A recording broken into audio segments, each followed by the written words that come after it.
Do we really believe that Cayman Rossi is a changed man?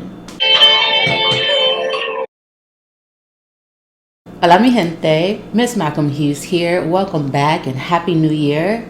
So I finally finished rereading this book. I finished my second read of The Blood Trials by Davenport. And so obviously I'm not going to come here and give you all another book review. I did that. But what I want to do today is actually do a character arc breakdown. I want to discuss some of our main characters in the book and talk about their trajectory, whether or not it's believable, and just how these characters evolve throughout this singular book. Also, if you've read the second book, please do not spoil it for me or anyone else in the comments. Thank you. I really want to just walk into the book with the knowledge that I have from this one and be completely blown away with what I discover and wherever Davenport takes this duology. So at the beginning of this video, I said, do we believe Cayman Rossi? That's who I want to start with. So Cayman Rossi is the son of a tribune leader. He's actually the son of the Legatus commander since Vern Amari has been murdered. Vern Amari is Akinna Amari's grandfather and kind of propels this story. And even though he's been murdered, he is a thriving force throughout this entire story, and he always comes up. And so we have Cayman Rossi, who is the quintessential spoiled brat. He is the son, again, of a tribune general and now the Legatus commander. And so they have a major warhouse, and his entire life has been spent receiving the privileges of being the scion of a warhouse. And he fully believes in and puts on his back Marin and the principles of Marin. So for him, he hates Akinna because she's not full Marinian, which means that she is not all white, because that's what it means in that society. And they call her an Akulu because she has part Canaan blood, which means that she is part black. And so for that, he treats her like trash. He hates the fact that he hates the color of her skin, her ethnicity. He hates that she is so good. He hates that she's a woman and is trying to become a Praetorian. And throughout the first 3/4 of this book, he dogs her out. He tries to kill her multiple times. Him and his league of followers just really make her life more challenging than it needs to be. But they do go through this Praetorian journey together. And as they go through these challenges they're in, part of it is that he loses a lot of his friends, just like she does. Finally, once they go through the last, most difficult challenge that they'll have to face, he starts to respect her more. He understands the value that she brings. Or so he says, right? When it first occurs, I was side-eyeing him the entire time because, sir, you can definitely have a character evolve and change, but it did feel kind of abrupt. But reading it again, there is some lead up to it, right? He has issues with his father and how his father was going to kill his best friend. That's the real first shift. So it's less to do with Akinna and more to do with him being frustrated with his father. Maybe that's an indication that his entire belief system in Marin and how forcefully he follows the rules is really rooted in pleasing his father and not really in his belief in the lessons and society and culture of Marin itself. And so we see that shift, we see that change. And eventually, even though we wouldn't say they're like friends, her and Cayman do develop this allyship. They're comrades in arms. And it's actually beautiful to see. He does have a deep sense of gratitude towards her for saving his best friend's life. And he respects her as a Praetorian and as a fellow warrior.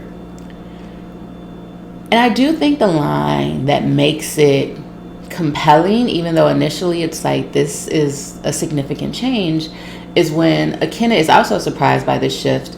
And he says to her, "You don't know me." And I always think that is such a valuable line, whether in fiction or in life, because it genuinely demonstrates the complexity of a character. And we don't know all that Cayman perpetuates. And most often what people project isn't all that they are.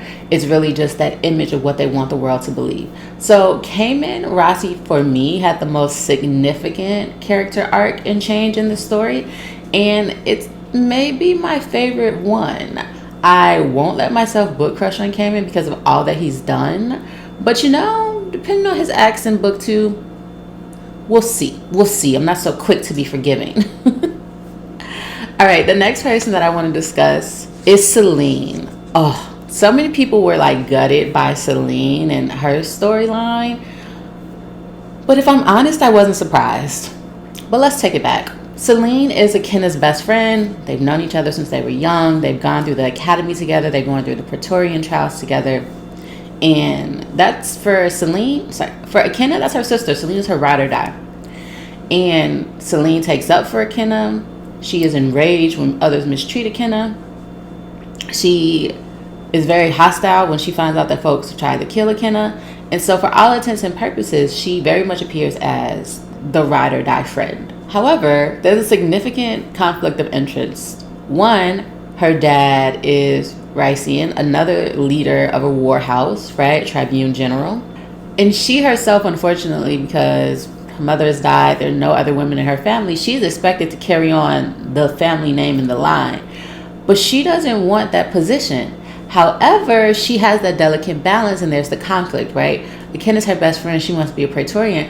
But her father has the right, essentially, to not let her be these things and to force her to be the lady of House Rician, and to the point that she would have to get a husband and bear children even though she doesn't want to. For her, it's like a death sentence. And so we know that this is something he's always holding over her head. And that's why I say she has a constant conflict of interest, because she is, in a sense, obliged to do whatever he wants so that he will allow her some degree of freedom to choose her own path and delay the inevitable. And so it turns out that Celine is a traitor, a double agent at best. And it turns out that Celine probably has known that Akena has the blood gift all this time. Apparently the Tribune Generals found out like 4 months before her grandfather was murdered, which at this point is like maybe now it's been like 6 months since all of this has transpired. Well, no, now it's been close to a year since all of this has transpired. Because they knew 4 months before. It was 3 months after that she started the trial to become Praetorian. And then the Praetorian trial was 6 weeks. And then they've been off in Canal for a while. So it's closer to a year at this point.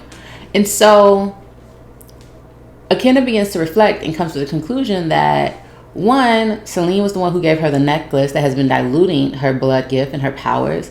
But then also, two, Celine might actually be the person who killed her grandfather.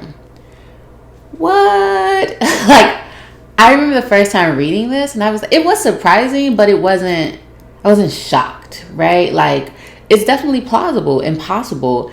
And I don't put anything past anyone. And so it's unfortunate if it's Celine. And right now we don't know where she is. She's with her father.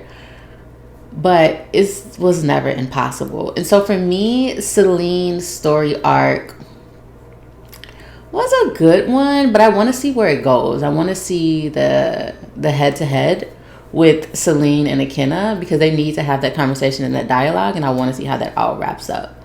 But I don't know. I wasn't that invested. I was invested in the sense of how she impacted Akena, but I wasn't invested in Celine herself as a character. Next, I want to talk about Reed. So Reed is one of the Praetorian leaders during the trials, and he is initially pointed to as a suspect in Akena's grandfather's murder by Brock, who was supposedly her grandfather Vern's best friend, comrade in arms, but ultimately someone who agreed and was a contributor to Vern's murder. And so Reed is someone who initially you have an interest in him. Like, who is he? Is he really? I honestly, from the first time I read it, I never believed that Reed was the one who killed her grandfather. It just never made sense to me. But it was always a possibility, so you couldn't rule it out. But Reed is someone who has like high moral character, and that stays consistent throughout until the end, when it turns out, and I'm giving a lot of spoilers, so hopefully you all have read the book and know what I'm talking about, and I'm not giving all the necessary context that leads up. So again, hopefully you've read the book.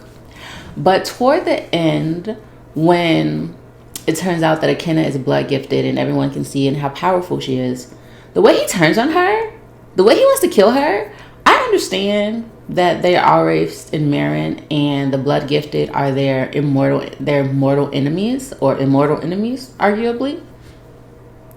But I don't like that he chose duty over her. I did not like that.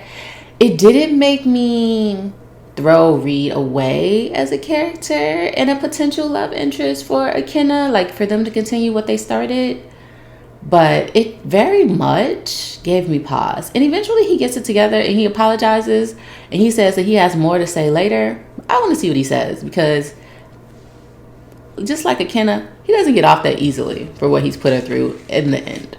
But overall, I like Reed as a character. I think he's solid. I like his story arc. I like that he stays true to who he is. Now, a foil for Reed that I don't really care to discuss that much is Chance. Because Chance is a static character who doesn't change throughout the entire book. If anything, he just gets worse and worse. And he hates Akenna.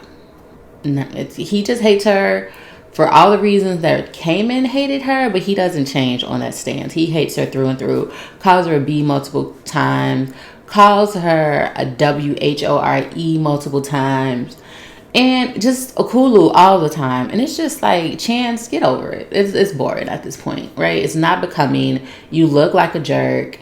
And I want someone to put a blaster on you, because he's always trying to put one on someone else.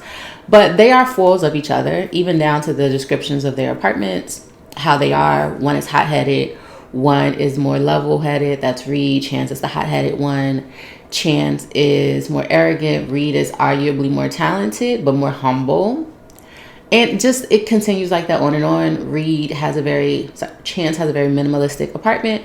Reed's apartment was surprisingly more comfortable with more luxurious furnishings. And so they're fools for each other. And we'll see where it goes, because even in the end, Chance decides to go back to Marin, and he even warns Cayman that, like, I'm coming for you if you go with her. And Reed decides to go rogue with Akenna and the gang. So at every turn, they're foils for each other. So I would like to see where that will go. But I thought they were two good characters. Neither one of them are the main characters, but they play significant roles. And I really like Reed, and I don't like Chance. And I think that was the intent. I also want to discuss Danica's story arc, her character arc. So Danica is seemingly the only female in Gamma Squad. And at the onset, she's very rigid, very quiet, it's clear that she's a warrior and dominant in that sense, but she shows no real warmth towards Akenna. And that changes over time. It changes over time so much to the point that, like, once Akenna finally crosses, Danica's like, we're BFFs, like, girl gang. And she even calls her Akenna, even though Akenna keeps telling her that my name is Akenna. But Danica turns out to be a real one. In the end, she's like, I wasn't gonna leave you here. I wasn't leaving without you. I just needed Reed to get his thoughts together. Like, she didn't flinch when she found out that Akenna was blood gifted, and she turned out to be like truly a genuine, authentic, and rider for Akenna and for all of Gamma, who Celine should have been for her friend. But I love Danica's story arc. She's like becoming one of my favorite characters, even though I can be very much like Akenna. It's like, girl, you're trying to be too close too soon. Okay, we haven't built that rapport. People who call me Akenna are like family, right? We're really close. You don't get that luxury today.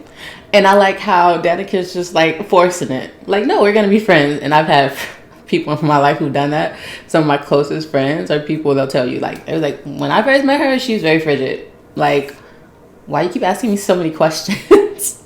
But, you know, there's like, I knew I wanted to be a friend, and they forced it. And like, there's some of my closest people love them to death. And so I like to see that character development there. The second to last person that I want to discuss before we get to the star of the show here, but the one I want to discuss now, is Enoch. And Enoch is actually the crown prince of Kenai. He is also their Imrir, which means he like leads their army. And so he starts off so sweet. He's reaching out to Akenna. We don't get much about him initially. We just know he's the crown prince. And I think he was Akenna's first that comes up a bit with her and Celine discussing, comparing, like, how is sex with a prince versus with a praetorian? And so that was a funny bit. But he's reaching out to her because her grandfather died or was murdered. And she just ignores all of his messages.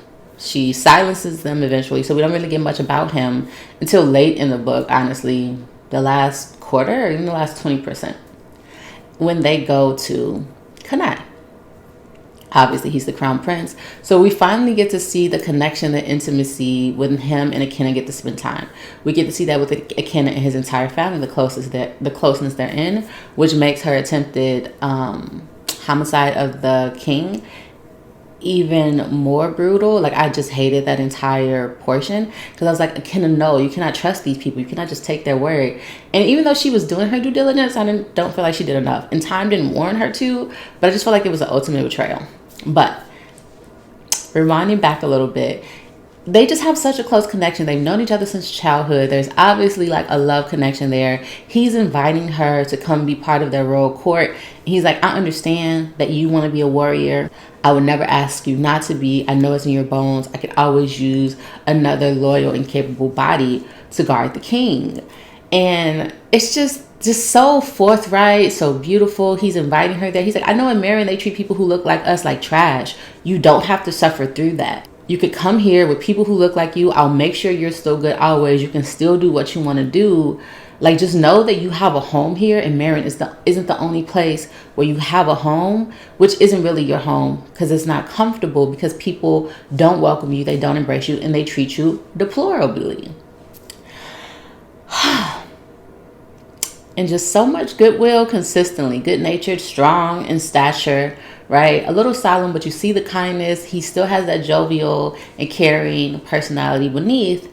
And when I tell you, all of that goes out the window when Akenna tries to murder his father.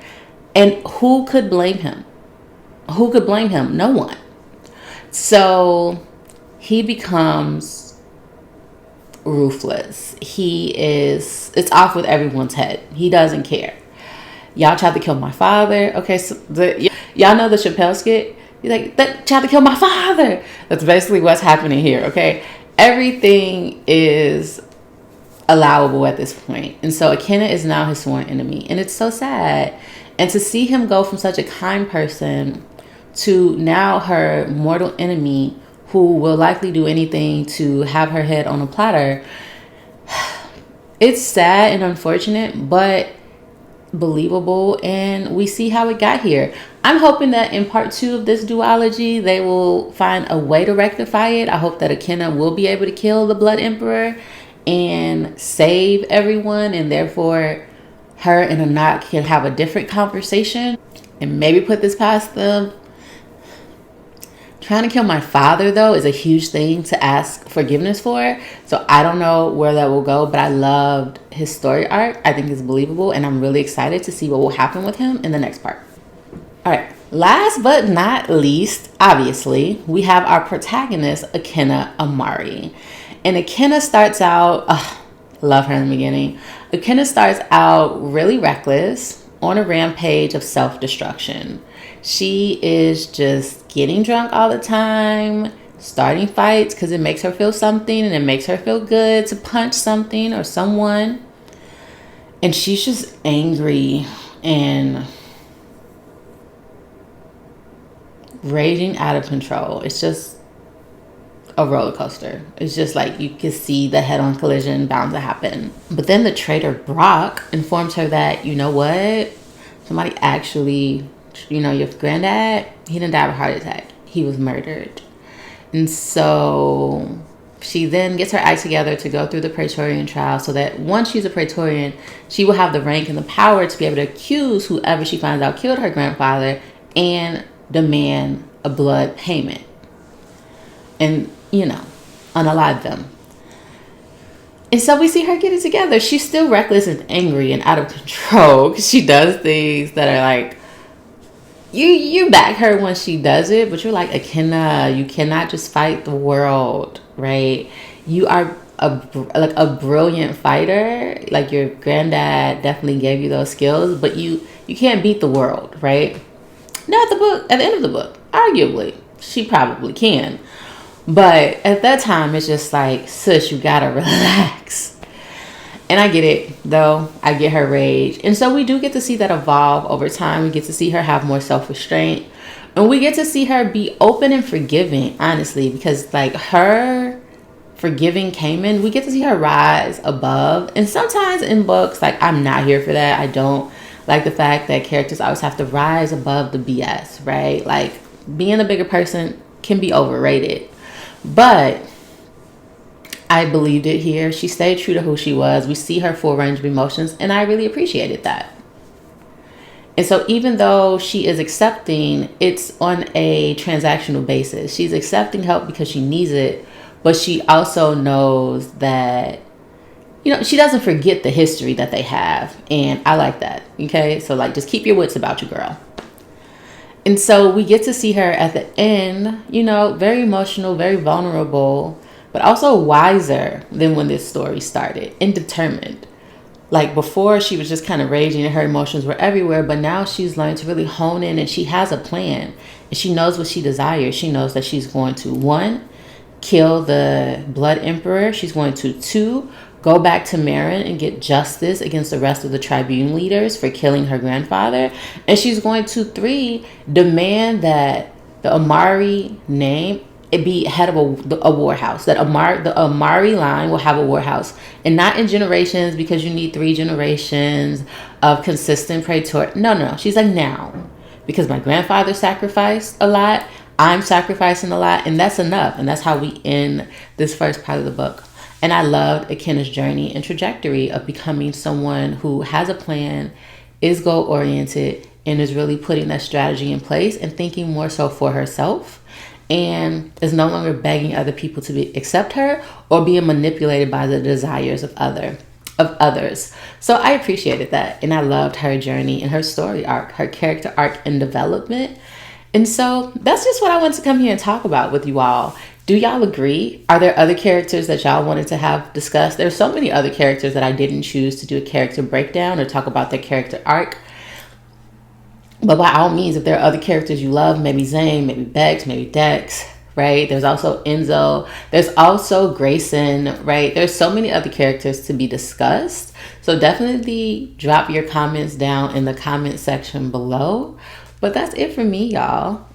I have more book reviews coming soon. I posted my video of books that I'm reading this month. So check that out so y'all know what videos are coming and y'all can read along with me.